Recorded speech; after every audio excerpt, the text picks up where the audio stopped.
Yeah, session 6 or whatever it is, can't really remember. All I will say is I've had not a too bad sleep, had a wee bit of a rest anyway, so I feel a lot better. And I went out earlier to get some groceries, so I'm kind of fully awake now. So I should be able to think a bit clearer on to get this seating arrangement done properly. Yesterday I was just steaming ahead, putting these seats in on video, showing you, without really taking the time to properly look at just what sort of pattern it's going in, you know, because I was tired. So I've got to now take them all off again, which means when I do, the brackets remains on the floor obviously, which makes it difficult. I just got to put them on the end, the seats, no problem. Then I'll decide where I'm going to have the extra legroom, because as I say, you just got to imagine the legroom being there. As for the windows, just on the models by the way, in case you're wondering, certain ones, like the door representatives, actually has the plastic there to represent it. But for the window apertures, there's simply nothing there. Nothing at all. So you've just got to imagine that there's glass there. The apertures acts as the window representatives. And that's really it. Because there's no way Lego's windows that they offer, which is that, is going to be any of resemblance to my models. It will just look ridiculously tiny, and it doesn't have the shape. It's very restricted. You know, because that's what it looks like. They get different types of Lego, obviously, but it's still restricted. And I've got to build my designs around these restrictions. Well, I don't. I build my designs around my own ideas. And I say I just double up things, as I maybe mentioned before. Like, for example, as I mentioned about the steering column adjuster, you know, that would officially be one of the Lego men, but I don't see it like that, so I just use it as an adjustable steering column. And other various auxiliary driveline components that are fitted into the chassis of the vehicle. So, and I invented my own seats to suit my taste, because it's my models and I design them the way I like to design them, and I just like to share with you what I do. I'm not doing this for putting them on sale and giving anybody an idea. This is my ideas that I use. I mean, yeah, sure, you can build them any way you want, but what I'm trying to say is I'm not trying to build this to put it out for a set idea. In other words, I'm not trying to make fellow Lego builders say that this is how you should build seats for a coach. No, I'm not doing anything of the sort. I'm not saying that this is how you should build a coach and how it should look. No, I'm not. Absolutely not. I'm not one for doing that. I'm just simply building it the way I feel like building it, and then just simply showing you, sharing with you my ideas of the Lego. And that's it. Nothing more. I'm not trying to get anything out of it. And just trying to show you, and that's why I explain. Just like these aerials, for example, double up as window wipers and wiper mirrors. Although the proportions are different because it's a fixed size, it'll just kind of have to do. Just like these flats here on this coach, I've used them as wipers. Now, I feel as though I'm going on a bit too much about talking about my Lego models in general. I have to stress and keep saying and referring back to that was the whole point of me making my Lego project series. If you go to the channel and watch the Lego project series, I launched it actually on my birthday, my 40th birthday, just a few days ago, and in the link to the description of that video there's every single episode of my 7-part Lego project series that goes into an in-depth explanation. And it also shows it's centred around the project Alexander Dennis Enviro 400 MMC double-decker bus, top shelf quality model. That's what the actual project is centred around, because in building it and designing and building it from that, and from there was a template model built in parallel with it to build the top shelf quality model from, by means of using it as a reference point for certain aesthetic reasons. And you'll know what happened to that if you watch the part 7 of it. I was entered into one of my makeshift destruction derby banger racing. I'm using my makeshift stock car race arena that I have tucked away in one of the cupboards of my bedroom, and I could set it all up and make it look like a reenactment, my reenactment, the way I do it, of the stock car banger racings that I really visit. The real stock car banger racing, which in some venues around the country, that I've travelled around the country, do coaches and lorries, and I've seen them over the years, been watching them for 20 years, and throughout these 20 years I've visited many venues around the UK. There's only very few of them that do coach banger racing and truck banger racing, lorry, you know, HGV lorry banger racing. Not very, there's none in Scotland to my knowledge. I wish there were, but right, that's enough going on. I feel as though I'm forgetting what I'm doing, and here to get this done, and it's about this coach, mid-shelf quality coach. So the purpose now is to get these seats moved into the proper seating floor plan, seating plan rather. So that's the seating on. So I've got the gap of 2 there, which makes it quite a considerable amount of leg room, and also at the front. But between there, the seats, it's just the imaginary leg room. So that was a lot easier. Some of these seats came out easy, some of them didn't. But that's them done now. So I'm only doing just a little bit at a time. I'm going to have to stop for a moment to get my dinner, and then back on it again, back on at the project. But that's the thing, you see, I just do a wee bit at a time and gradually get the whole thing done.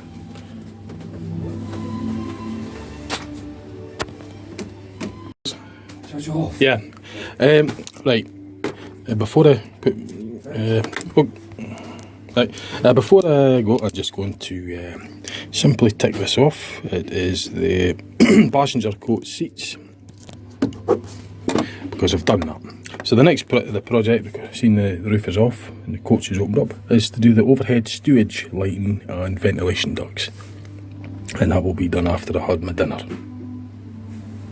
Had a very delicious dinner, steak pie, chips and mixed veg. Feel a lot better, and now I've got a clear head to think on how I'm going to fit the overhead luggage racks or stewage racks or whatever they're called on the coach. I need to fit the ventilation representatives and the spotlights representative, because per passenger there's a spotlight above each seat and a vent as well. I might even have a Wi-Fi or USB representative also, or maybe just double up as an air vent or something like that. The challenge is with the centre seat, on the rearmost seat, the back seat, I'm going to have some sort of roof method for the representatives for their vent and light, and also USB lead or whatever. So I'm going to start working on that now. It's that on the list.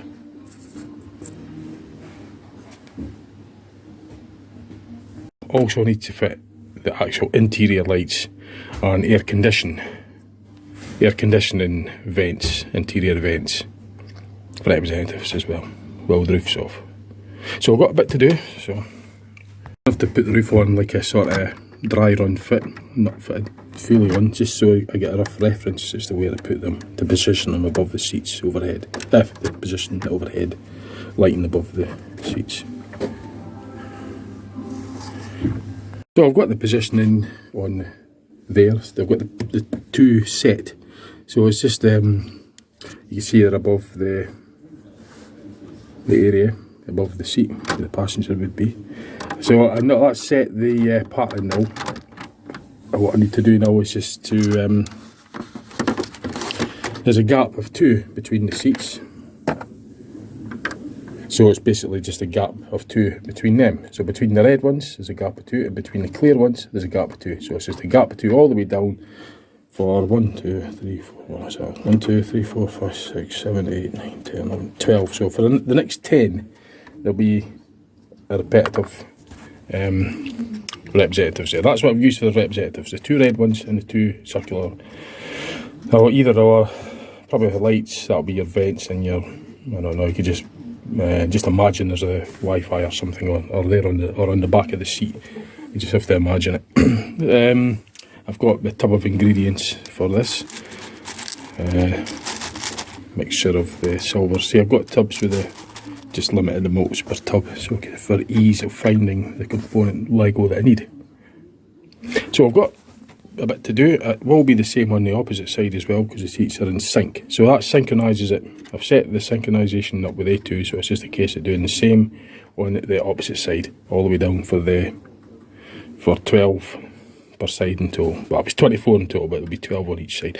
And then when it comes to the rear seats, I could do set them there as well, and then I'll have to have something in the centre for the centre of the rear seat. But I'll do this one first. I'll get that over and done with first. in this instance, the colour coding is something of what I prefer to do in this, because these are representing lights, you know, the overhead lights, so I've kept them clear. But for simplicity, I've got quite a lot of these red ones in here, so for a balance on how much LEGO I've used, I'm going to use these red ones to represent the vents and whatnot. You know, I could just maybe imagine a wee sort of fancy lighting round the vent or something, just to give it, you know, so it's easy to see it if you want to adjust it when there's low lighting in the coach, when it's driving along the motorways at the pitch dark. They have the sort of behind the, you know, it illuminates where the vents are, just for ease of finding them when you're sitting there. Because the main interior lights are switched off usually when the coach is in the pitch dark out on the motorways at night, because it causes glare for the driver. Trust me, I know. Well, certainly on the service bus anyway, I know that. And when you're sitting in the driver's seat, you get a reflection of this area. For the interior of the bus, it reflects off the windscreen. And when I've driven the service buses to and some of the rural roads, when it's pitch dark, I switch off the near side lights so that it eliminates this you know, reflection, because otherwise you're just getting a really bright reflection and it's very, very difficult, distractive. Well, I wouldn't say that officially that I do that, so just disregard that. I just said, I could say anything on this and, and don't quote me, but it's a good idea not to have glare when you're driving, shall we say. And when there's two banks of switches, two banks of light switches, it's possible to switch each side on and off. It might be desirable, shall we say, to have the near side off so that you're not getting the reflection on the glass, but don't quote me on that, so I'm not going to say that I've done that because it's work related. But on my coach, I could have had blue lighting. Some coaches have blue, well, buses have the blue light for less reflection on the windscreen. Notably the ones I remember are the Tayside, when it was back in 1989 when they got the Volvo B10M City buses with Alexander RV type bodywork. They had a blue light at the above, well, the front near side downstairs. There was a blue light on there, and that was to reduce driver glare. Because these coaches, or these buses were Volvo B10Ms, which were coached chassis, based on a coach chassis, but just sort of downgraded to a city bus. But they had a key to give the driver an extra gear to get up to coach speed, like 70 mph, because they were used on contracts on the motorways. Although they were actually built as city buses, they were capable of doing 70 mph, and they were used on contracts. So they did build these buses with a blue light. It's just a light with a blue sleeve over it. It wasn't an ultraviolet light or anything, it was just a sleeve, blue filament, blue filter sleeve they put on it. So I'm just going to continue working down here. Again, that's the only reason that I am concerned with the colour for lights, in this case for the interior. So that's the interior roofing done. I've put all the interior lights. Oh no, I haven't, damn it. No, I've only got the overhead steward's lights. I've got the air conditioning ducts on. That's for the middle of the rear seat. So I've still got the interior lights representatives to put on the main interior lights. So I'm going to go on with that just as well. I've got a checklist there. So that's the overhead lighting representatives put on. That being his air conditioning duct. I've actually raised them up just a wee bit higher as I bent at the front. This is looking at the roof from the front. I'll try and show that better if I can. So you've got the light on. So the black grill-like LEGO parts are the air conditioning, because air conditioning, the cold air falls, because cold air is denser than warm air, so therefore you put the air conditioning unit on the roof. Well, for the vents anyway, the air conditioning vents go on the roof, so the cold air will fall down past the passengers and keep the interior air conditioned, humidified, well, that's to dry the air out as well. Keeps it nice and cool, and then it gets vented out and the process recycles. And the air conditioning pods are on the exterior, so you've got the condenser will be somewhere, probably like the cooling packs or something down there, or the condenser could be maybe just in a separate pod on the roof, and then evaporators inside, which where the cold air goes past, or this where the air goes past to get chilled. Condenser then condenses out well, that's what it says, it condenses the gas back into a liquid. That's the internals of the air conditioning gas inside. But the air is dissipated, the heat is dissipated from the air outside. So it's just taking air out of the air, basically, and it comes out the evaporator cold. So that's that done anyway. The seating arrangement's done. I modified this as well. Made it a wee bit shorter, 3 instead of 4, because it was intruding into the passenger gangway. And also, in fact, I'm going to change that wrong bit and make it a 2.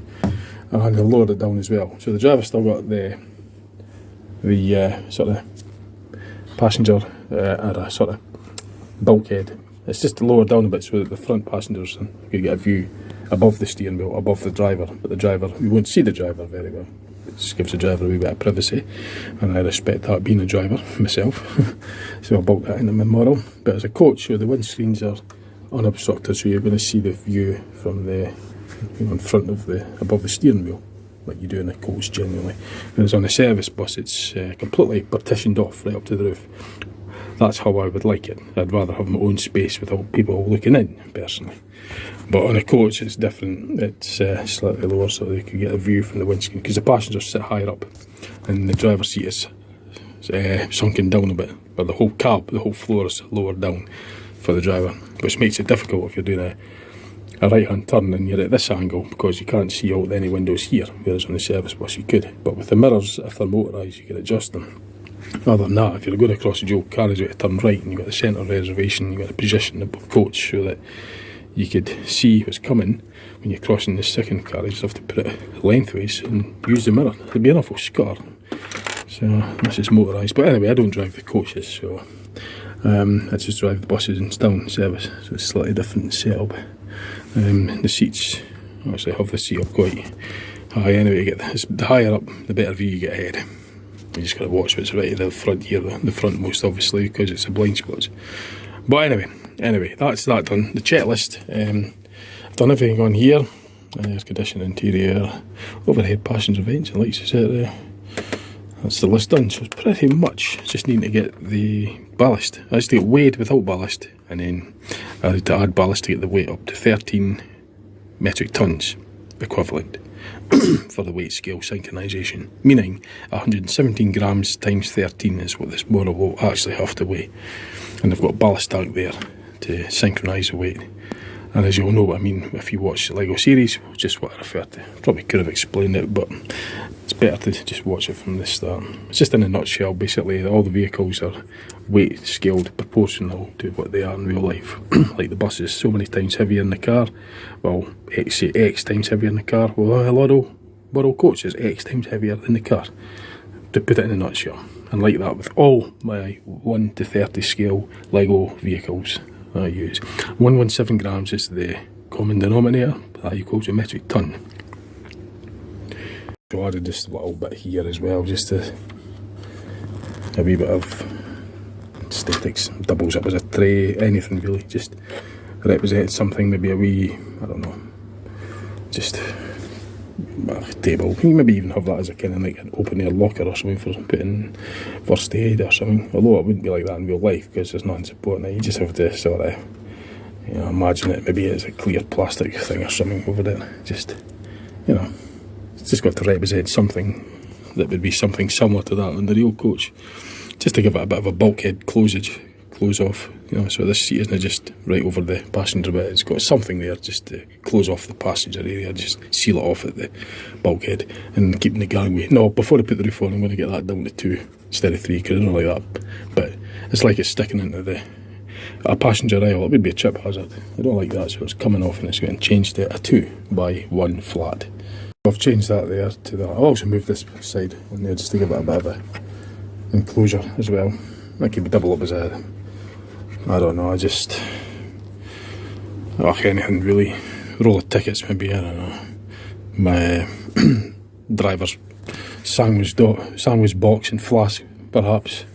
It wouldn't be a fridge because I'm not going to make this a high-end luxury coach. If I did like that, for example, I'd have the refreshments, overhead TVs, it'd have courier, and like the driver courier next to staff, 2 staff. It would have a bigger toilet as well. It would have a toilet in it as well if it was a luxury long distance coach. This is going to be more a commuter sort of coach, like county coach.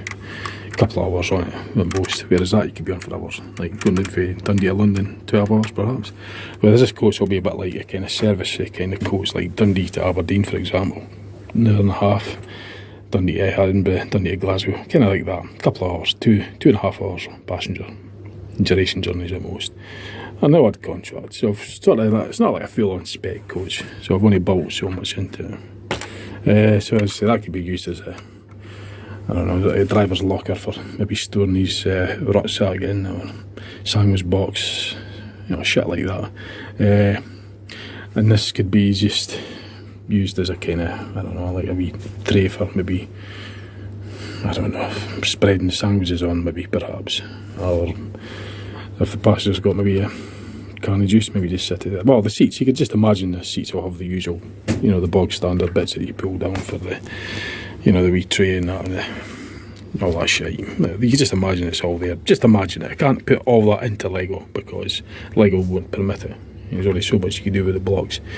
Now the scale would have to be astronomical in order to build in so much detail. So some of it you just got to imagine.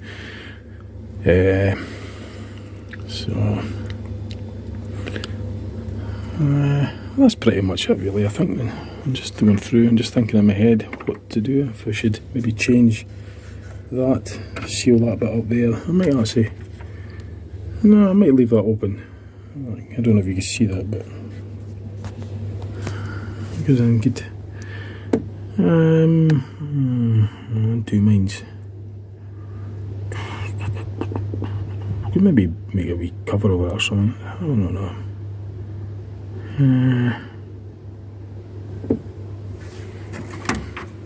So this is my thought, just thinking about it before I seal it up totally and declare it finished.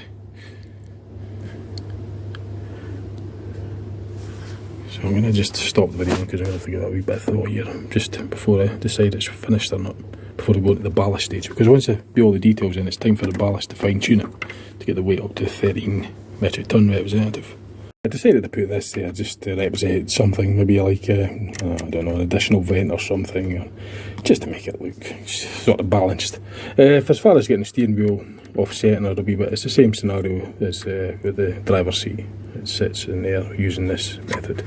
So it's, and these flush bits here stop the steering wheel from rocking about, because it's unsupported at that end, so it kind of keeps it flat. It doesn't connect it, but it just supports it underneath. It just puts it fills the gap in so it doesn't rock from side to side, similar to that of on the base of the driver's seat. So I have sealed up that cavity with this Lego block with that bit in front, which could maybe double up with something, just maybe even a wee speaker or something, or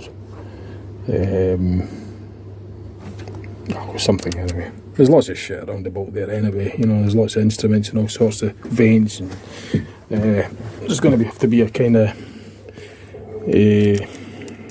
router for the Wi-Fi, and perhaps that could be like, it's just represent a wee antenna or something, I don't know.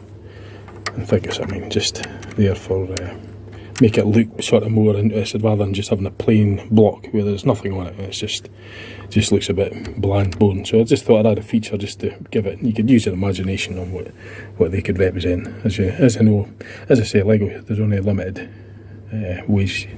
You know, you can't shape Lego differently to what it's for, so you just got to build with what there is. And I like Lego, I love it, and I'm happy to continue building models with Lego and satisfied with it. So I better put this back on before I forget. Unlikely I would, but right, I'll stop filming now because it's just making the video too long. It's easier to just put it on and do the work while I'm not filming. I've only got one pair of hands, it's difficult to do both. So that's this all done. I think I could declare it's finished. As far as buildings is concerned, it's just now time to get the roof on, and as I say, being a mid-shelf, I don't need to disassemble and sub-assemble to, you know, do a final quality build, so everything's pressure fit. The bits are just put on as they are, and that'll kind of just have to do, because mid-shelf quality doesn't necessarily need to be as strict as it is for the top shelves, for example. That's one of many top shelves, by the way. It's just the one I'm using to highlight what I'm talking about when I'm referring to top shelves. That's mid shelf, by the way. That's top shelf. As I say, look at the series. I go through all this in the series about the models that I've got and all the different qualities. So I'll do the final checks, just and I'll get the pillars put on for the window apertures, and I'll get the roof back on, and I'll have a look around it, then I'll get it on the scales, the kitchen scales, wherever they are, tucked away somewhere. There they are there. And then I'll get this thing weighed for the grams, then I'll get the coins for the ballast, the amount required to get this up to 13 times 117 grams.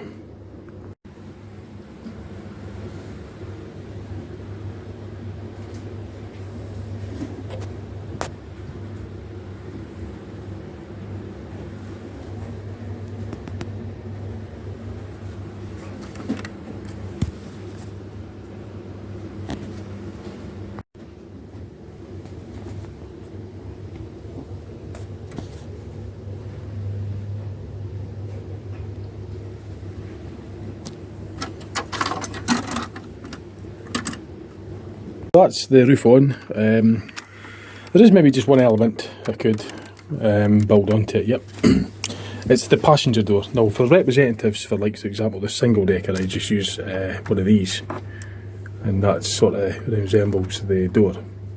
That's a mid shelf, by the way.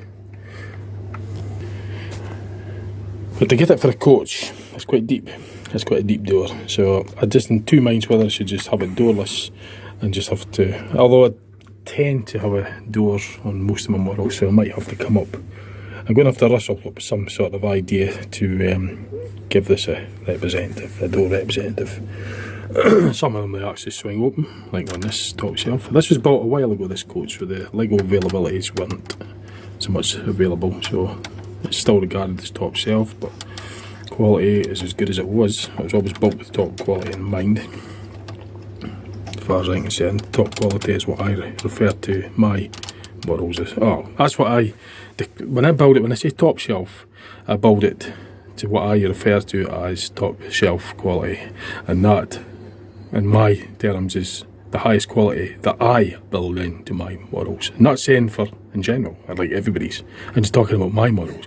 And I put a lot of time into my models building that one, for example, to a quality that I regard as high regarding my models. So it takes a lot longer to build these than it does a mid shelf, which of lower quality. It's much quicker. That's it built. I don't have to take it apart again.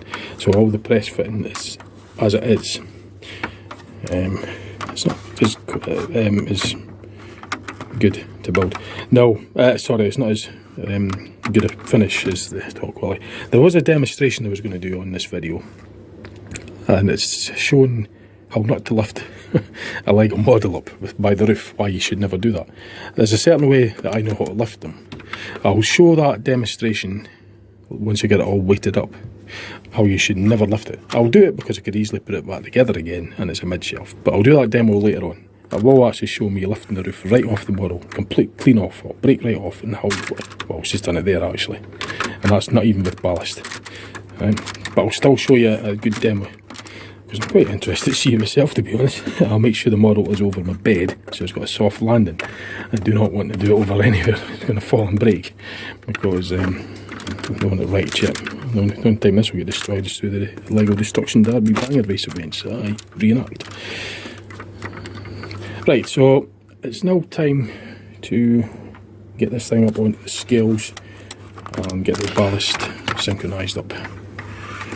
And then I'll declare the whole model, the whole bus model is complete. Well, actually before that I'm going to have to get some sort of door representative done.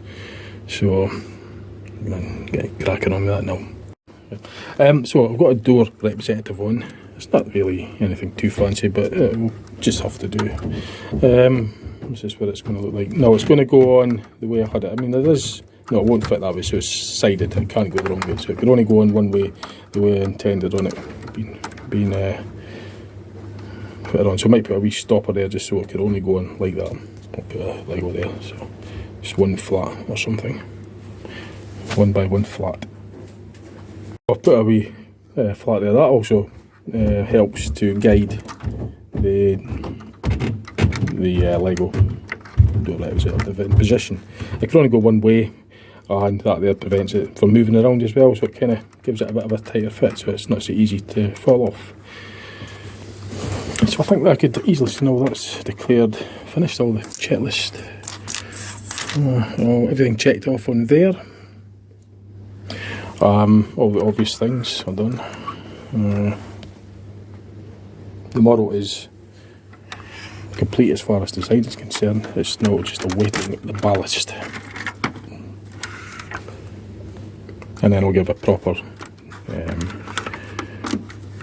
sort of video around the whole complete thing once it's all ballasted up, once the weight's all synchronised. Ballast calculated out.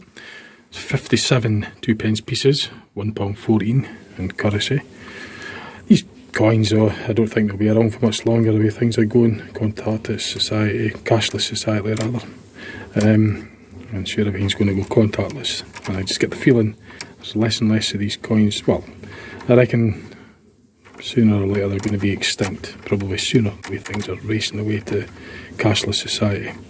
And these good old, or these old coins, copper coins, will be a thing of the past, I reckon. I hope not. I prefer cash personally, but can't change it. But never mind. That's the ballast. 57 of them all, £1.14's worth. The weight without ballast is, I've also thrown a couple straps for a good measure, because the underside of the ballast tank's going to need probably a couple of extra straps in addition to that one, because the coins will be pressing down on it. So I've took that into the weight consideration as well. It's sitting at 113 grams. So as you know, 113, sorry, what we're talking about, 1113, so 1113 grams is what it's sitting at the moment. So we divide that by the 117, that's the common denominator, and it's coming in at 9.512, or 9,512 kilograms, 9.512 metric tons equivalent. So obviously that's too light. I want this up to 13. Now it doesn't have to be anything like bang on 13, because it's not based on a specific model.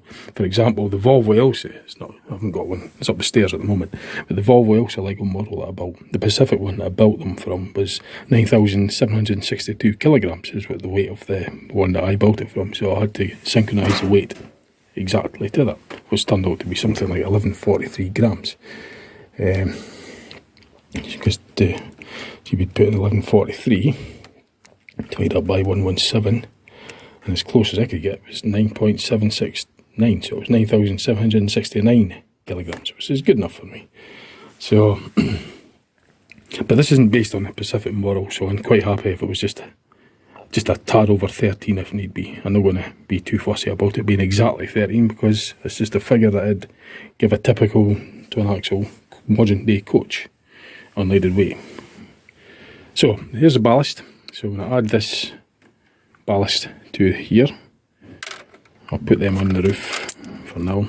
It's the 2 extra straps I'm going to add to the bottom of the ballast tank. I can't roll this out, but it will show, probably go flat enough, there's all 2p pieces that I'm using, by the way, on this. So they'll rattle about a bit, and the reason I'm using 2p is because the ballast tank is quite deep.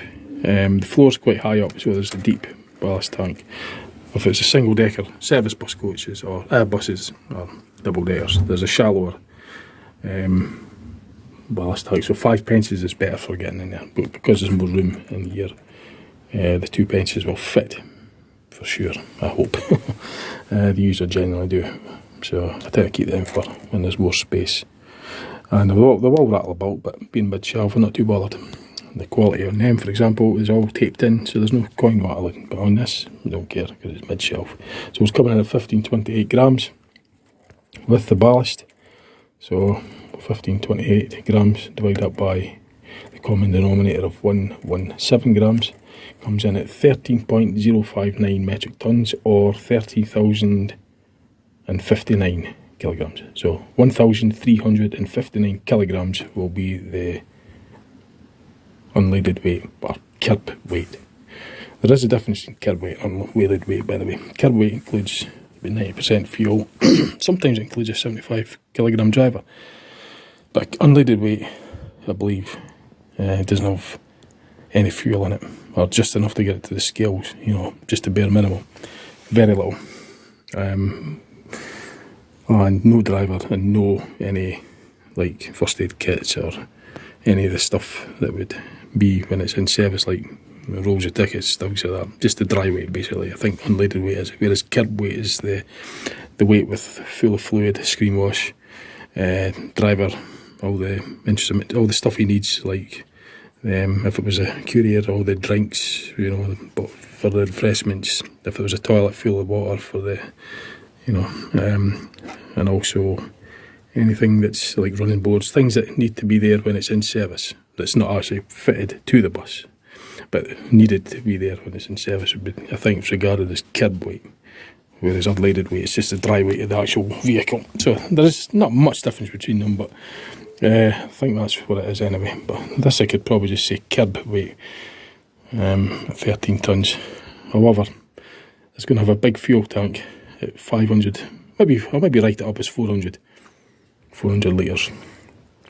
So the curb weight will be, the unleaded weight will be less than 13, it'll be something like 12.5 or 12 2/3 or something, dry weight. Anyway, I'm going to get the ballast in, and then I'll do a wee demo and how not to lift a model. One of my models. That's why I always lift them in a certain way, but I'll show you why I don't lift them the way that might seem obvious to the untrained Lego handler, if you like. So if somebody just picks it up by the roof, I'll show why you should never do that. But I'll get this done first, then I'll do that demo later. So that's it. Once I get that in there, that's it finished. Declared complete. I'll write the date, the completion date, and I'll register it in my mid-shelf Lego model register. As I've explained all that in my Lego series, all about the register and all the other things. So that's the ballast tank opened up again for one last time. I'll reveal what it looks like. It's quite deep, so it's all sealed off, you know, all round. Not that the 2 pencils will get through there, but I like to seal it off anyway. So I'll get that loaded up with coins, then I'll have to see if that will be adequately enough supported. If not, I'll have to put in some internal supportage. But I will put this extra straps on the plates to seal it in tighter, because it's all that pressed against it. But the peripheral edges should be hopefully enough to, should be ample, hopefully. That's the ballast in. I thought I would have to pack it in carefully to get as much in as possible, but there's tons of room, ample room, so I've kind of evened up a wee bit by putting it outside. But I will rattle about considerably. Now if I feel as though I need extra support for there, I'll just clear a wee space and put some Lego uprights in there to support this. Although I think it probably would be okay actually. So I'm going to put the lids on, the under ballast covers on, if you like. I'm not happy with it because I can't really press down there. I'm going to put something sort of supports under the joins here so I can push down on it, because it's sort of sagging too much there. So I'm going to have to take the lids off, the covers off again, and put some sort of support there. I'm not, so even for a mid-shelf model, I'm not quite satisfied with that. Because when I'm putting these straps on, I'm pushing down on it, it doesn't really feel too good. I don't feel happy with it, so even with extra straps, so I'm going to have to put that in there. The slight offsetting weight, I'll maybe take a coin out just to try and keep it around about central. There won't be much Lego going in to do that, but here goes anyway. So I'm going to show you how I'm going to do that. I'll show that 1 year, what I'm going to do. Done is cleared the wee space there. I've put a strap on the underside and also on the inside to overlap them, so it's a bit more supported. So, and then they're going to find out where they're going to meet up with these runners, the chassis runners. I'm going to put a couple of pillars up there just to support the underside. So I'm pressing down on there, and I might put a corner across there as well, across there and there, so it's pushing up on it. You'll see what I mean. I'll go and show you. I'll go and build it and you'll see exactly what I mean. I'd say it's like a bridge. It's not actually a bridge because it's sitting upside down, so it'll be like an upright support, but it's kind of sucking the floor on because it'll be upside down, remember. So when pressing up on it, it's pushing up. It just looks like a sort of bridge, sort of, when it's at this angle when it's upside down. But that's going to go across like such. So when it's pressing this blue bit, it's also locking this. It's pushed against this red part, which is also pushing across this cross yellow strap. So it's pretty solid now, and I've also got the strap under the opposite side at the join so it's quite supported. And that blue bit there is going to go across the two runners. I've cleared enough, there's enough space in the ballast tank to do that, so when it sits down it's going to be fixed to there, positioned there, and then it'll be pressing down on something solid rather than just pushing through the plates. It'll be fixed solid to the rest of the chassis, and when it's upright, right side up, that'll obviously be, I feel like it'll be, the floor will be supported from any knocks. Up, because it's upside down, it's difficult to say. We'll explain it better when it's right side up. But I'm going to get this on now, first of all. I had to explain better, I've took that bracket off of there in a minute. And it's to see that it actually does connect with it when the lid's on, is because I can't see, but I did measure it anyway. There's an example. You can see that it's flush for where the plates are going to meet. So the plate will, these two bits there I've just added as a measurement, that orange and blue bit there, that the bits come off. But that will be connected to the cross members, the runners for the chassis. And once the two bits off, that blue and yet orange bit comes off, that difference in that gap will be filled with this.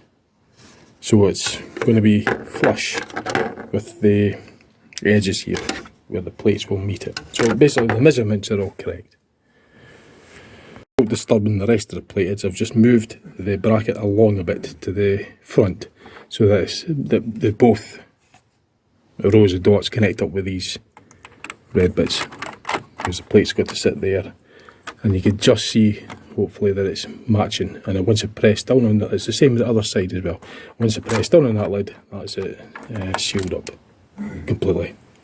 Because there's extra Lego, maybe better just get the scales out again before I actually seal it up, just to make sure, in case I have to take out more coins. So I'm going to do that now. Yeah. So it's still okay. Oh, actually no, it isn't, because I haven't got the bonnet on.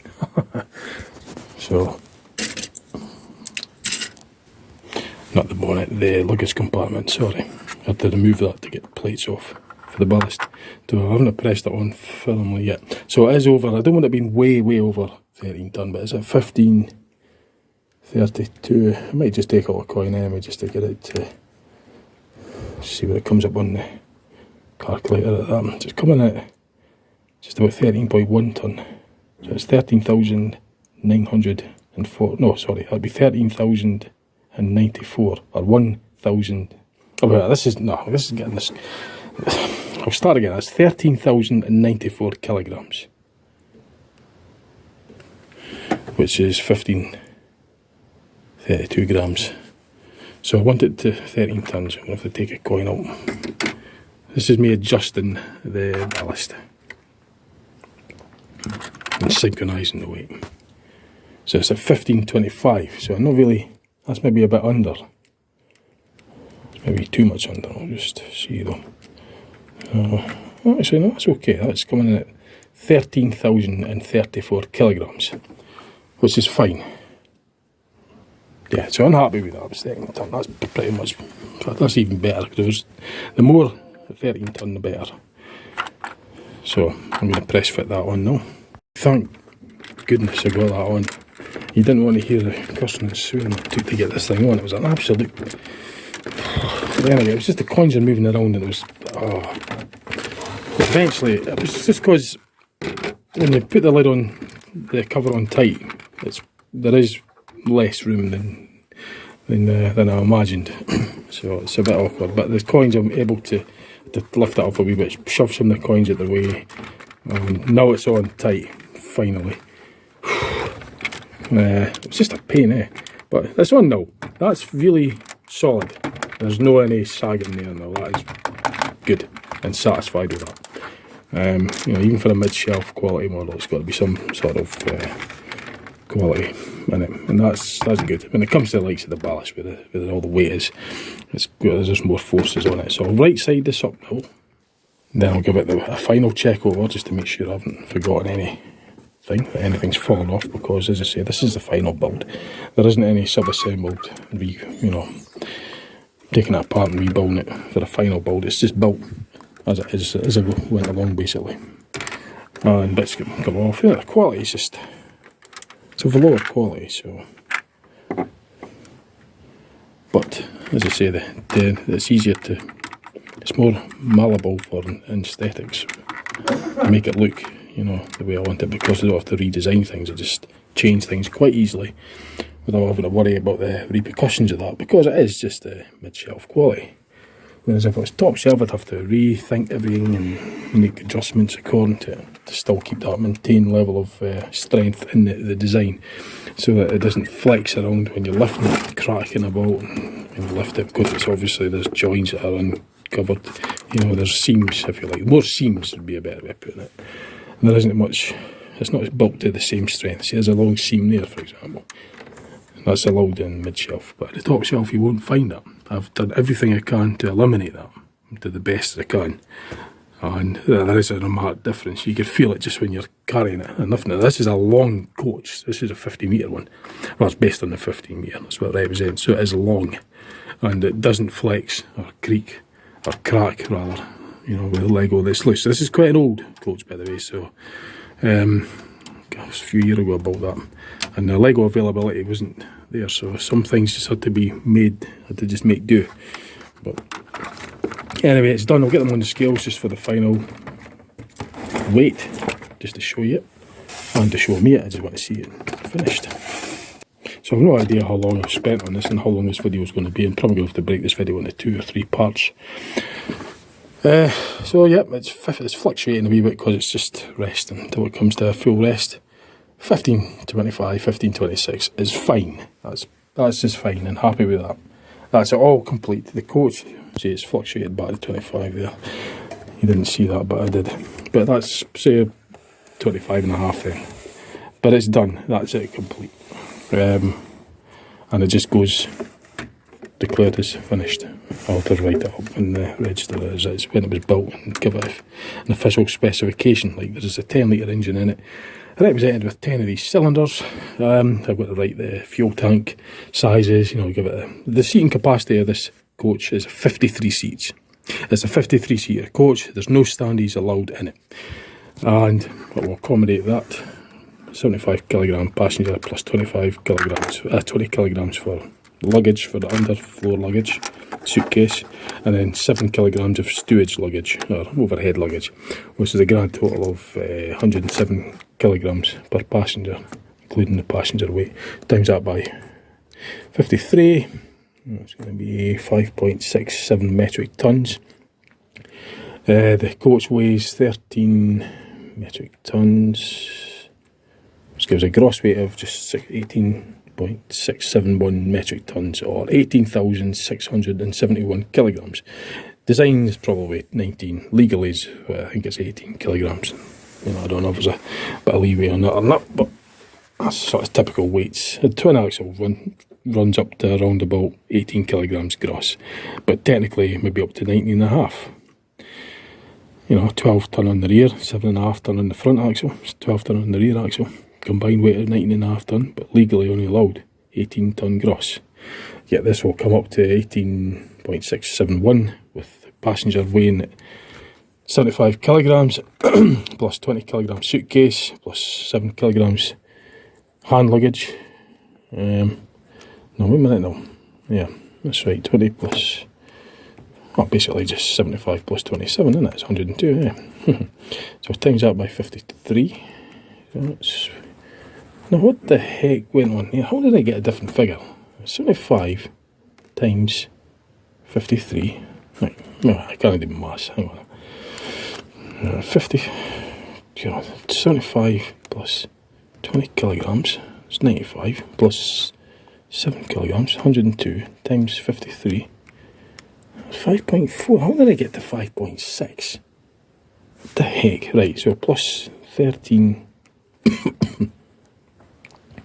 So it's 18.4 metric tons in, or 18,406 kilograms. How did I get to... Oh, I don't know. But anyway, it doesn't really matter. 75 kilograms is just an average weight. I'll tell you right now, I don't weigh 75 kilograms. God knows when I last weighed that, but I can assure you it's a lot more than that now. Let's just say a realistic weight. I just go by my weight, for example. So let's just say 110 kilograms on a good day. I wish it was less than that. But anyway, so I came on weighing 110 kilograms. So let's just say there's 53 of me, and I've got a 20 kilogram suitcase. It's 130, plus 7 kilograms of overhead stowage luggage, or hand luggage, or hand baggage luggage, or in-car or in-saloon luggage, whatever the hell you call it. I don't know. It's hand luggage, right? Right, so that's 137 kilograms. Times that by 53, that's 7.261, or 7,261 kilograms. On top of the weight of the curb weight of the coach, which is going to be 13 tonne. So that's put it up to 20 tonne. That's put it well over the weight, even the design weight.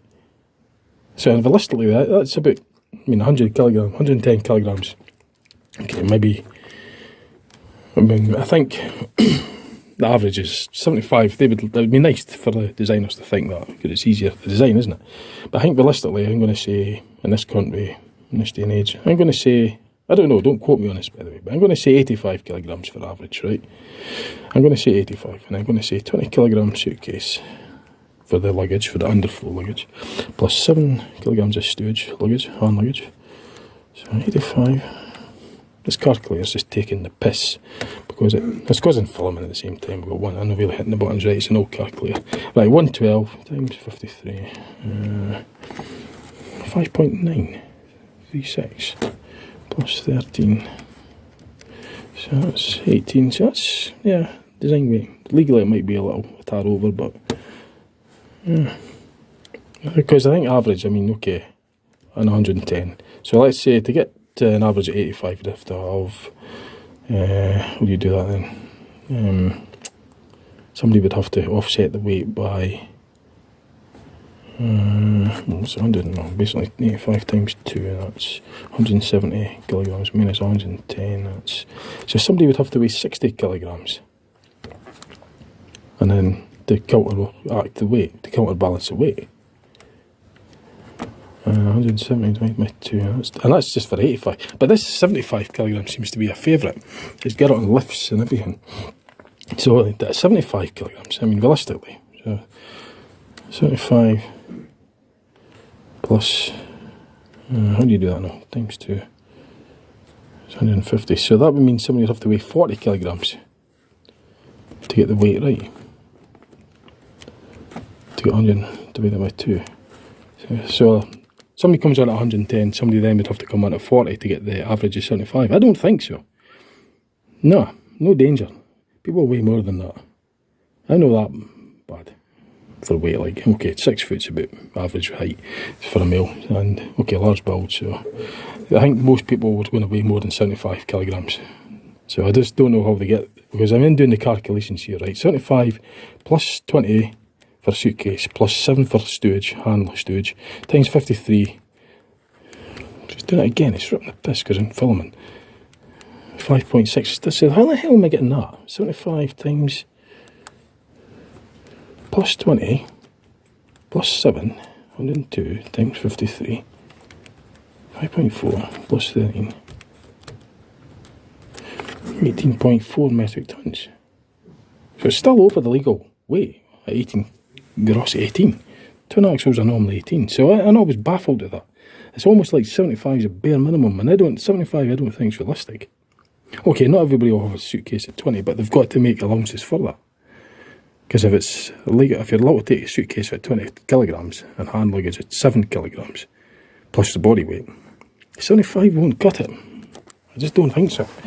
I just don't think an average of 75, because that means, as you know, maybe if you went back 40 years, perhaps. But in this day and age, I think people are generally heavier, just with the lifestyles, internet and deliveries and more stuff like that, I just get the feeling that the weight is definitely more of an issue. So I think 85 would be more of an average weight, plus 20 kilograms. That's 105 plus 7, and that's 112 times 53. 5.936 metric tons plus 13 curb weight. So I think that's more realistic. 18,936 kilograms, which I think technically 19 and a half is about the absolute maximum, technically, good permissible weight. But legally for this country is 18, I believe. Don't quote me on any of these figures, by the way. So, for writing up the technical spec for this coach, it's a 53-seater officially, hand luggage of 7, under floor suitcases, 20 kilograms. So 107, no 102, that's where I went wrong actually, I remember now, for some reason I put 107 times 53, that's what I was getting at, 5.6. So 102 kilograms per passenger including luggage, times 53, so 5.4. Right, so I'll write up a wee kind of specification and I'll get it registered. I don't know if I'll do it now because I'm getting a bit tired, I've got other things to do, maybe do it later on. But when I do write it out, I'll show you the written, the write-up basically, the paperwork if you like, if you will. I log them in because I can't remember all the design dates and I can't remember all the design specifications I built in it. So I write it down in a wee log so I know, I remember.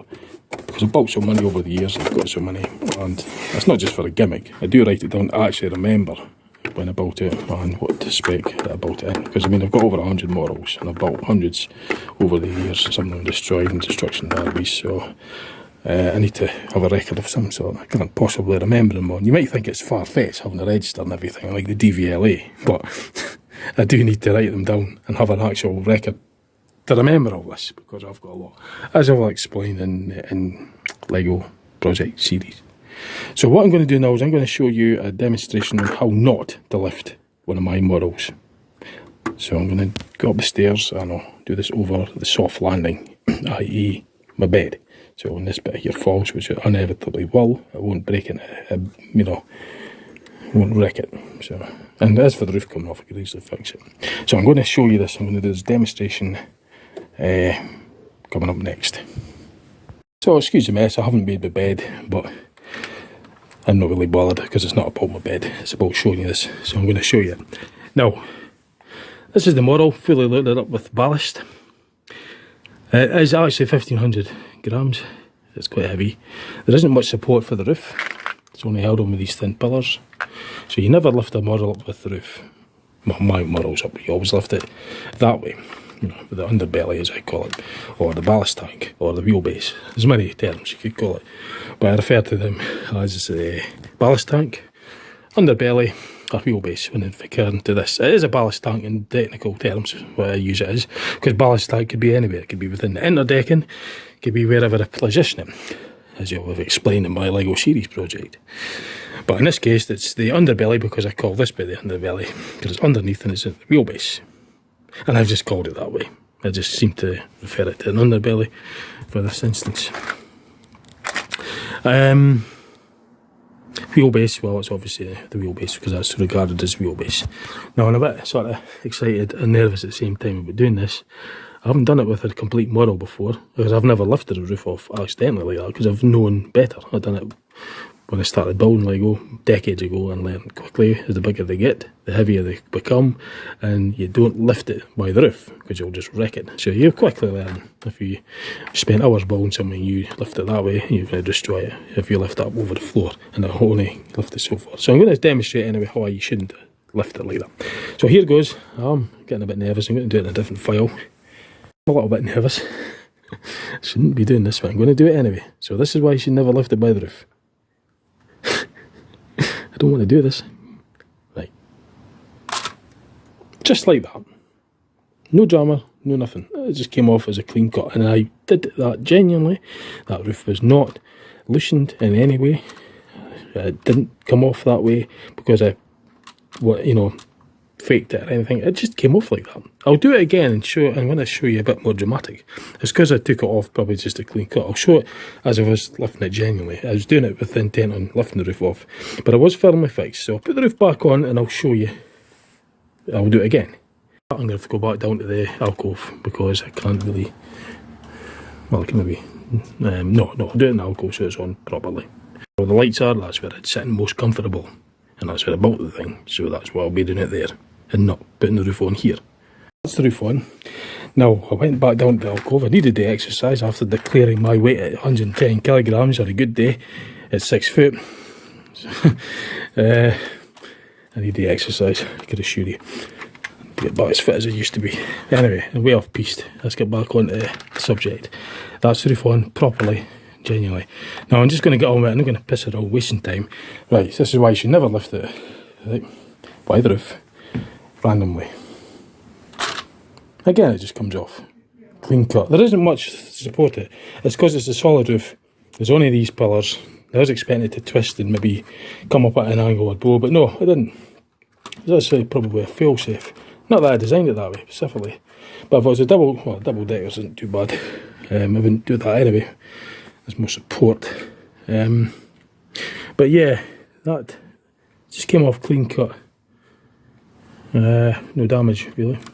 I was expecting it to sort of warp, but because the roof is actually quite solid, it's a monarchy design, it came off. And I wonder, it didn't actually get a chance to bow and split into two, like it has, well, that could happen. And instead of the Lego bangers, so I'm quite used to doing what you would call temporary repairs to get them off to another heat.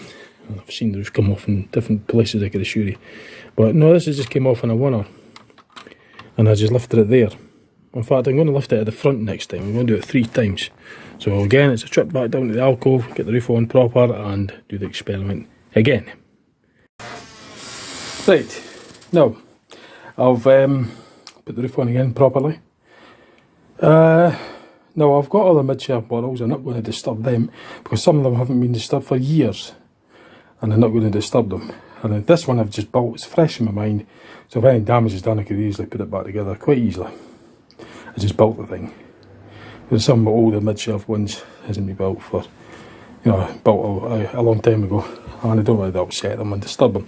I don't have any current bangers to demonstrate them on, but this is the genuine model, so the Lego bangers are none to demonstrate it, because that would be the perfect candidate, wouldn't it? But no, I'm going to do it on this one, so I'm just going to lift it probably at the front this time, in the most stupidest position. So here it goes.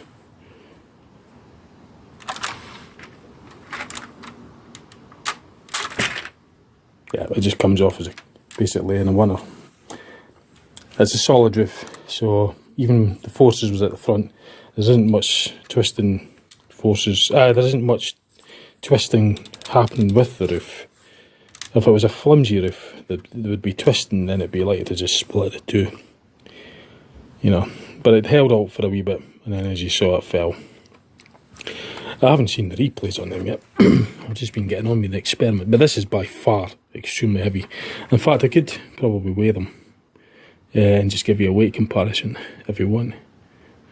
Yeah, I'll go and do that. I'll go and take them down and I'll show you the weight, just how much this weighs genuinely in grams, and just how much heavier it is. And just look at the supports and what it's supposed to be carrying. There's only like 1, 2, 3, 4, 5, 6, 7, 8, 9, 10, 11, 12, 13, 14, 15, 16, 17, 18, 19. There's only 19 dots, right, that's got to support all this weight. So I'll get that weight for you in a minute, and I'll weigh this as well. Weighed that bit, it's actually coming at 1235 grams, which would be 10.564 metric tons. But that's actually unrealistic, because in real life that would actually be heavier. The roof wouldn't weigh as much as that, because of the density of Lego. It can't resemble the same sort of characteristics as thin aluminium panelling, glass, fiberglass, plastics and certain steel components. It just doesn't have the characteristics. So there's no ballast in the roof, and it's coming in at 289 grams. So just think I'll get this first in tons. 289 divided by 11. So 2.47 tonne. See, in real life that wouldn't weigh 2.47 tonnes. The roof or the coach wouldn't weigh that. It would weigh a lot less than that. A lot less. Probably about 800 kilograms would be. I guess, I don't really know. But with the air conditioning and all that, maybe a tonne. At very most, maybe a tonne and a half. But not 2.5 tonne. No way. I don't believe that. The glass would be quite a bit. You know, there's no glass in this model. But the glass would obviously be... I'd have to think of that. I thought of it before, but I'm not going to go into that just now. But anyway, that's 19 dots was what was holding up, or trying to hold up, 1200 and so grams. So doing this one-handed, That's the reason why it's quite awkward and I nearly fell. That would be a genuine accident. Right, so there it is, 1235 grams, right? So 19 dots was trying to hold up 1235 grams. It just wasn't going to happen. That's why it came off. There's no way. I'm going to do one more experiment. A silly one. I'm going to pull it by the front, by the pillars, to see if they come out. Just to see what happens. So I'll put the roof on and do one last experiment with this. Right, that's the roof back on again. There's no danger I would do this with top shelf model quality. Top shelf model, because I'd have to I wouldn't do it for one, and if I did, everything would have to be rechecked, you know, thoroughly. It'd be stupid to do that. I wouldn't do it with the top shelf quality one, no danger. So what I'm going to wait to do, or what you should never do, is try and pull it by the pillars at the front. I want to see that coming off, just out of interest. So this, here it goes. Mind you, my hands are obscuring it, so I'm going to have to try it. Actually, I'll do it with the passenger one because I don't want to wreck it's just too much of a hassle. Right, so watch this. It just pulls right out. Yeah, nothing. Stop it. I'll put it in here because that's easy to put back in. Right, so that's it in. It's fairly tight. So I'm going to try and pull it with the driver one in for a change, just to see what happens. In fact, I'm tempted to do it with two hands, but I can't film at the same time, annoyingly. Unless I find a way of strapping this camera to it. I'm not going to do that. I'm not going to that hassle. I don't have the time. I'm not doing that. No way. I'll just have to see what I can do. But this being quite big, I don't want it falling off the bed. So I'm going to try doing this, just supporting it by the front. Right. You just have to see. I could only just show you what I can. I don't think it's right. Here it goes. Watch this.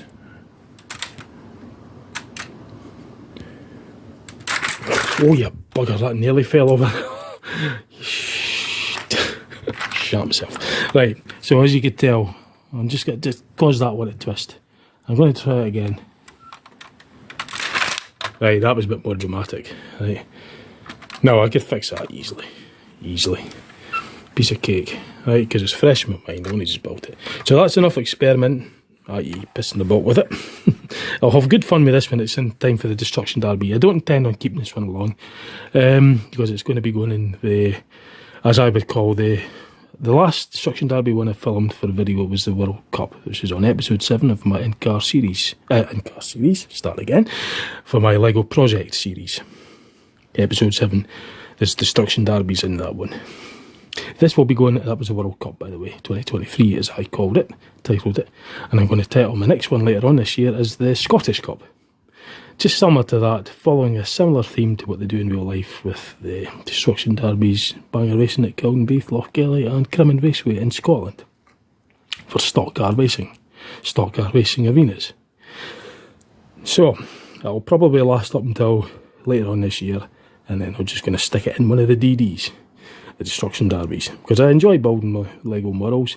The top shelf ones and the mid shelf ones that are kept for long term, once I'm finished with those, they end up in the pro stocks, first of all, semi-contact. So in other words, I get more meetings out of them. Again, I explain all this, I think, in my in-car series. And certainly I'm now anyway. So this is a mid shelf, probably going to be there was a case where I bought a mid shelf for a short term. I ended up liking it and keeping it for quite a few years. I still got it, in fact. It's a few year old.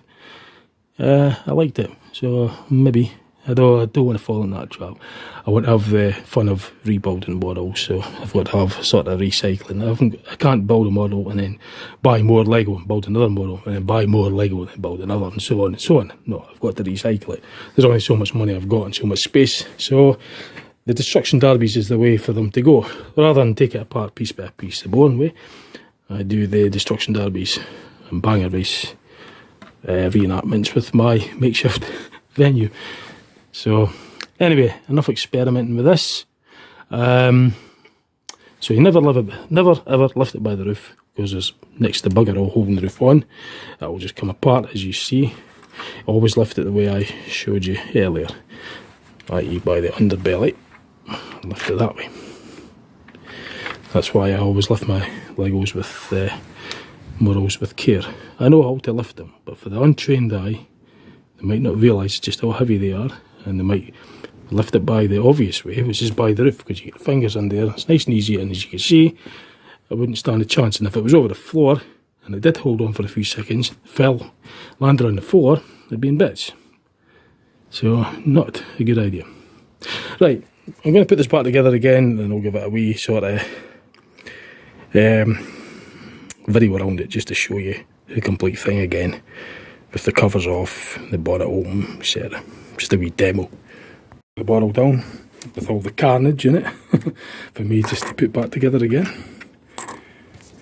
So this will be the last part of the video. The roof's on, and it's staying on, and it's not coming off again until Destruction Derby Day, which will be a bit later on. And I'll video that as well, by the way, for you. So you'll get to see it in the Destruction Derby. So you would have seen it getting built, completed, crash test, or not crash test, but experimental demonstration tests with how not to lift it, and the Destruction Derby. And that'll freeze up the Lego for me to build another model of another type of coach or bus or lorry or whatever I decide to build. But I've got to recycle my Lego because I don't have enough Lego to just buy new Lego should I decide and feel like I want to build another model. So I've got to have some sort of recycling way. No. So it's got a shelf life, probably a short one. And that'll be in the Destruction Derby, and I've great fun doing that with the other bangers, contesters that I build. And if there's any mid-shelves, long-term ones, it's time for them to go. They go in the Pro Stocks first usually, so I can see a little bit of it. That's semi-contact. I'll show you a Pro Stock mean. It's based off the real stock car Pro Stocks. In other words, I just call it that because it's a semi-contact. In other words, I don't go destroying them completely like a Destruction Derby. I'll destroy them to a point, but I then have the fun of rebuilding it back to, you know, patch it up for the next heat, or meetings as I would call them. So you get a few more races out of it before it ends up ultimately in the Destruction Derby. Banger race style. As you would see, and what you will see if you go to episode 7 of my Lego project series. It's all about that. It's all about Destruction Derbies. So, that's enough pissing about with it. I've buggered around with it. I've abused it enough. That roof's staying on now. That's it finished. I'm not going to mess around with it anymore until, as I say, Destruction Derby. So what I'll do now is I'll show you the actual complete model as a demo. I haven't written it up yet, but I suppose I'm going to have to do that in the next video right enough, so this won't be the last bit because I want to show you. I'm not writing the demo up just now. Well, maybe a cup of coffee or something, then I've got other things, or I might just no bother and do it another day, in which case it's not quite ended yet because I'll show you the written up. You know, I've got other things, so I might just show you the demo here and then I'll officially write it up later.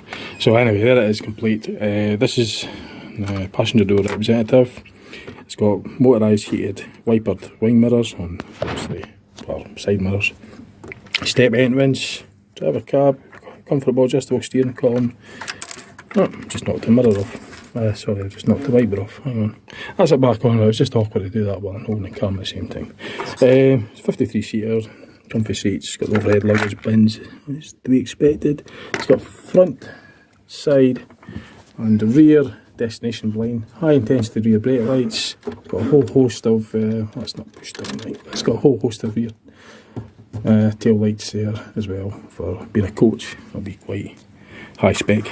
Just imagine it being high spec. It's got all auxiliaries underneath, as you would see throughout the build. I'm not going to explain too much of that because it'll be there forever. It's got engine covers under skid pan covers, or engine under covers, or whatever you call it. I don't know the official term, but just covers that go across the underside to encapsulate the engine and the components in there to stop any dirt and debris from getting to them. And so it's kind of like lesser exposes them to the road elements, all the shit that gets sprayed up off the roads, especially in the winter, will end up in there otherwise. But for a coach, because they're on the motorways, there'll be a lot of spray, fast moving, so a lot of spray will get up there. Whereas the service bus, it will get covered in all the muck as well, but anyway, the service buses are more basic than a coach. Coach is usually a higher spec, higher specification compared to that of the service bus. Yeah, luggage compartment. Probably with this, you probably know all this anyway, but I'm showing you again. The other side comes off as well. So yep, you just got to imagine that these come off and that's all luggage area as well. But as you very well know, that's ballast if you've been keeping up. So it represents luggage, but this also represents the luggage area. But you just got to imagine that being through there, and these sides come off as well. So there is some sort of provision for the luggage representative in the model. So all the full kitted out interior. There isn't a toilet on this, by the way. There's ventilation for the radiator and air inducting. Bonnet. Well, bonnet, the engine cover, the rear engine cover comes off like such. That shouldn't come off, but that just goes back on quite easily. Yeah, that just goes on. That's what supports it to this bit here. Engine, 10 litre. Each of these green cylinders represents a litre on the engine block. They also double up as representations for other things as well, but on the engine, that's what it is. The exhaust representative and silencer as well. Induction, air filter representatives for the turbo intercooled engine. Transmissions buried in there. Differentials also incorporated. And the rear axle representatives. There's another vent on the opposite side for the induction. No, actually for the cooling pack, I think. Cooling pack's on that side. It's your intercooler, radiator, air conditioning condenser. Although they might be incorporated in the pods and have separate fans for them on the roofs on certain models. Oil cooler, transmitter cooler, all the gubbins there will be on the cooling pack side. Full comprehensive stabilisers and independent airbag suspension on front and rear axle. Fuel tanks, I'm going to rate them at 200 each, a total of 400 litres of diesel. I'd believe you just have to imagine it being incorporated with the fuel tank system. And I haven't got a representative, anything, just look at something near about the tanks and say, right, that'll be a representative. It's usually about 50 litres, I think. So it's not really a great significance. As I say, to build so much detail, you'd have to enlarge the scale of the model. I'm not doing that with my scales, staying at 1 centimetre foot. To get so much detail in, you'd have to build it probably real life, real life size. But as you see, Lego comes in fixed size, thicknesses and that, so there's only really so much you could build in. I mentioned the step, didn't I? It's got a full array of front lights, upper lights, some spotlights and fog lights, and running lights as well. Being a coach, slightly high spec. It's only got twin wipers though, just like that for service, so it's not really that plush. It's maybe got a nice motor bracket in comparison to just a basic. Oh no, I had to pick one that had to be higher, didn't I? There's usually a lot of them, but of course I want to demonstrate. Yeah, there we go, there's a prime example of a basic sort of wiper mechanism set with a mid-shelf B10M Volvo Alexander PS type.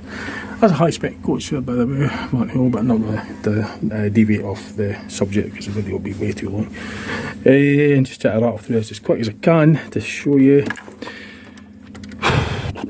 So it's basically complete, and it weighs 13 tonnes, how I wanted it. Curb weight representative of 117 grams times 13. Rear number plate representative, it's a standard. Front number plate representative, white for front, rear, yellow for rear. That's the only few times that I care about the colour of the Lego that I select from the models. Other than that, I couldn't really care. So this is pretty much a fair overview of it. Right, so the next thing you'll see will be the written specification and register for it. But I'm not doing that at all because I've had enough. I've got other things to do. So I'll be in the next session. This video will be split into 3 parts. It's just way too long now. If you're interested, watch all 3 parts. I'll highlight all that on the channel anyway. I'll probably have a description with all 3 links for each part in it. I'll upload them all in one. You can just watch them consecutively if you want. So there it is. Right, I'm going to sign off for now, and that'll be it for this session. Just for a log session time. I started my first video at 1:05, and the last one was at 5:10, one previous to this. So that's about 3 hours and 40 or 50 minutes, that session. Another thing, by the way, in case you're wondering why I don't just have the weight as it is and use that as a scale, well, I can't, because when it gets to smaller models like cars and tractor units, the Lego just won't be accurate enough. You know, the genuine weight was about 9.5 weight ballast. Well, you might wonder why I don't just do that with all of them. Well, like I say, the cars, the ballast, the actual proportional weight just wouldn't work.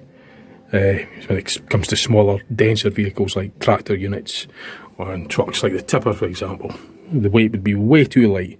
So we've got to have the ballast set so I could adjust the weight and synchronise the weight to get the weight correct. That's why I need to have ballast, just in case you were wondering why. Today's session time, 1:05 to 5:10, 3 hours and 45 minutes for today's session. I done the arithmetic and got the time bang on. So this is written up a wee sort of design spec, I suppose, and a register for it, for the coach. And it's on the unregistered mid-shelf production models. So the other one, well, that's what written there. Goes out of focus now, does it? So in the other one, the ones that that's a register for mid-shelves on that one. Now, I just gave it a fancy kind of logo. I designed that because it was meant to resemble the shape of the alcove. So if you look at the alcove, it slopes up like such, and then it's got the shelves for the model. So I kind of like done a wee sort of logo similar to that, and also for the top shelf ones as well, as I'll show you. That's the top shelf one, so you can see the sort of, and I just gave it a sort of a name and a kind of logo, makeshift logo. Unregistered mid-shelf production models, and I've just put the kind of writing in like that, and so with that as well, just to give it a kind of pattern or a design. So that's it. It's complete, officially complete, and officially registered, because I've got it on folders of documents to remind me, because I've got, you know, well over 100 models, but I've built more than that over the years, going through a recycling process where they get obviously destroyed after a while, so we could reuse the Lego to build new models. So I've got to keep a record of what I've built, so I've got to write them down. So I've written them down in a kind of like a log, and I've given it a kind of, you know, for example, on the top shelf quality, if any modifications were done, what generation it is. I go through all that in the series anyway, the Lego project series. I explain a bit more about it. So anyway, that's it. Forgive the spelling, I'm not good at spelling at this point, especially at the back of 1 in the morning, finish my shift. I just decided to do a wee sort of write-up on this, so the spelling's all over the place. Same with that as well, I was just scribbled down, so it doesn't really matter. It's only for my reference, and I'm just sharing what I'm doing with it, and just sharing this with you, just to show you what I'm doing with my Lego. It's for me to remember, so the spelling and all the terminology is just so I've got an idea of what I'm doing, and then just showing you this is, you know, what it's like. It's bits of lined A4 paper with just the stuff scribbled down on it, paper clip folders, and that's the register. So anyway, there you go, completed. 21st of July 2023, and it clocked up the hours as well, roughly, going by the files, the start of the file and the end of the file times for each session on the camera phone when it done the filming, and it kind of tallied up to something like 12 hours, so it's about 12 hours work if we tallied it up. Now that's nothing compared to what the top shelf ones will be. That could be up to maybe 4, 5, 6 times longer than that. Well, a good few times longer anyway. It takes me ages to build them, because I've got a lot more thought to go into getting the Lego, and it was harder when I was building the earlier ones, because I didn't have as much Lego. But anyway, I was just doing a bit at a time, so it kind of like tallies to something like 12 hours. But a lot of that was spent doing this as well, videoing and just looking for Lego, thinking what I'm doing with it, eating drinking my coffee, eating some snacks in between. I wasn't like working on it, you know, I was just going at my easy pace. So that's it. Video's complete. Well, coach is complete, so therefore the video will be complete as well. So this is the end of the mid-shelf 50-seater commuter coach build project. What I will do in due course, as I say, it'll just be a short-lived thing. It does seem a bit counterintuitive saying an unregistered register, but that's just the contrast between the two. It's the mid-shelf Lego ones. I've been built quite a while ago. Started that going back a few years. The top shelf one was done first though. You can see the dates on September 2012 actually. But then it's been updated, so some of them have a bit of scrap date on them as well when they've been scrapped or entering the Demolition Derby. But Pro Stock's first. So I did start off all my models with top shelf, then I brought in the mid shelf just to speed things up a bit, to get more of a collection built. And as I said, I still do top shelves, but they take much longer. Mid shelf ones are much easier. The unregistered mid shelf one are just, well, it's just like another sort of register. It's just a say unregistered, so it's kind of like relating to this. It's not on this one, although it's registered as such on here. On the unregistered registration list, it does sound a bit contradictory, but it's just so that well, I'm not really sure how long I'll be keeping these ones for. I say I like to destroy them and then build other models with different design features in them. And then just put them in the Destruction Derby, and then so forth and so forth. But I'll get the long-term ones I'll keep for quite a while. I'll probably put them on this list, because there's some of them that's quite old. I think it started this unregistered one February, 2nd of June, 2nd of January 2020.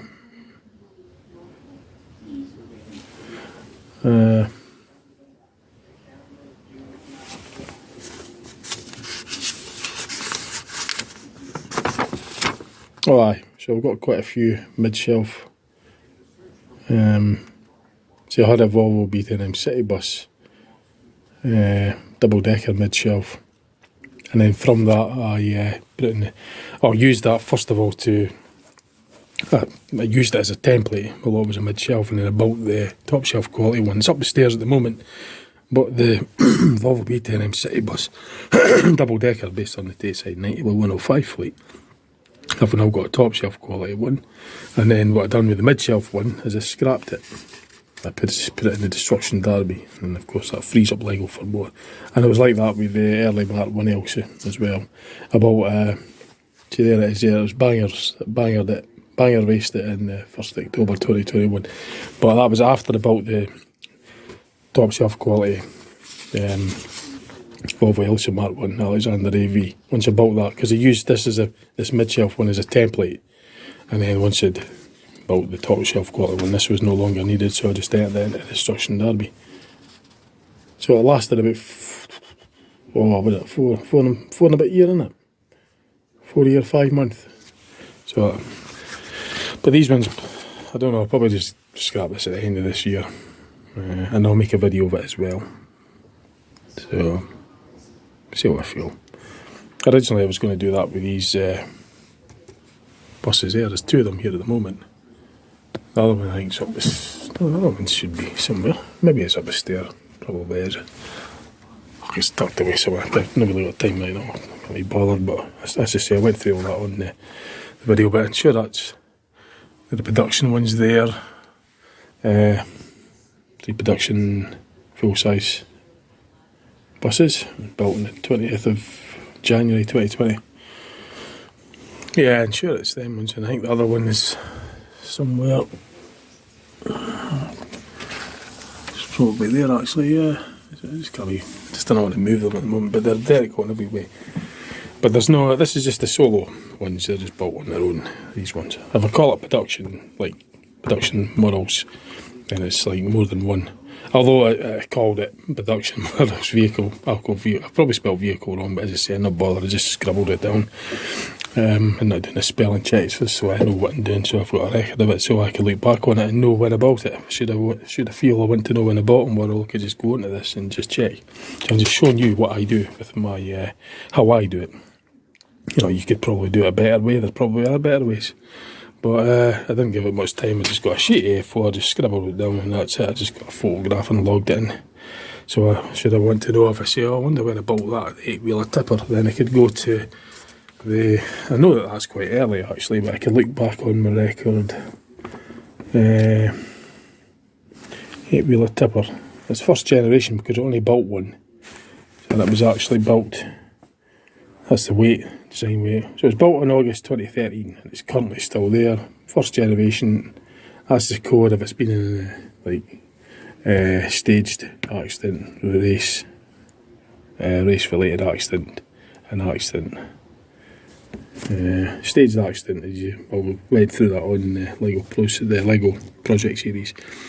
When I do like I suppose it's a bit like in resembling what they've done up in the stock car race circuit up in Crimmond Raceway, the real stock car race circuit up in Crimmond between Peterhead and Fraserburgh up at the north of Scotland. They ran a formula called Road Going Saloons, so I kind of like duplicated this and I sort of reenacted my own version of that by putting in my top shelf and mid shelf models onto the makeshift arena that I got and have no contact and just race them around. But the thrill was it's just to see how close I could get them, you know, speed. That was the thrills. If I smacked into it, then it'd be interesting. If you get damaged, then it'd be for me to then, you know, repair it. And but sometimes I got a bit too close with it. I know I test how the roll, where it was the best rolling resistance when I put it on the arena, what one goes quickest. You know, if there's more weight or more drag. I just make it sound technical and just play my Lego basically. But I do enjoy it though. I do look at how I build the ideas into these models, and then when they do get smacked or crashed into one another, I like to see how they deform and how I could reinforce it, and how the components and the bits behind all there, you know, the engine, how everything reacts with it. Because as I say, the weights are in synchronisation with all the others. So the weights are relative to each other, just like that of the real vehicles. As I went into this before, I probably explained it before, and I'm going to explain it again. I've done so often enough. Just refer back on this video and mainly go back to my Lego project series where I go into a great in-depth of it. So there you go, that's it. Video done, build done. Not much more to say at this moment. I'm going to just end it here. Okay, thanks for watching. I hope you enjoyed the whole lot. Just a slight modification. I just added a 2x8 flat on the front there, below the light cluster. I was just about to go to bed and I thought, you know what, it looks better with that on there, so I just decided just to put that on. As far as the weight's concerned, it will be negligible. I won't change the weight much at all. A gram or something at the very most. It'll still be within the tolerances for the weight. So that's it. Hope you enjoyed watching it. Thanks for watching.